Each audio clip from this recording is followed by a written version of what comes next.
গাজায় যুদ্ধবিরতি কার্যকর হওয়ার পর থেকে ইসরায়েলি হামলায় কমপক্ষে 97 ফিলিস্তিনি নিহত ও 230 জন আহত হয়েছে। গণমাধ্যমকে এ তথ্য নিশ্চিত করেছে গাজা সরকারের মিডিয়া অফিস।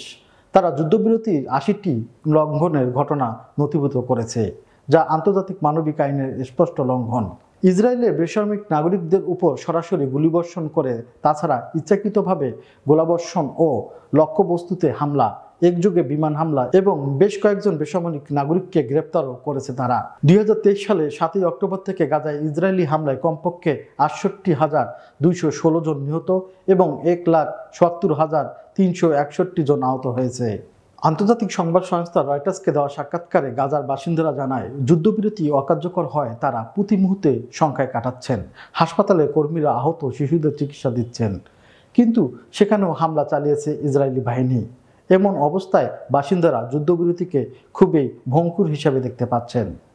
ইসরায়েলের দাবি, হামাস তাদের সেনাবাহিনীর উপর হামলা করায় এ হামলা চালিয়েছে তারা। এইসব ঘটনার পর গাজায় ত্রাণ প্রবেশ সীমিত করে দেয় ইসরায়েল। এর মধ্যে গাজার ত্রাণ প্রবেশ বন্ধের হুমকিও দিয়েছে দখলদারেরা।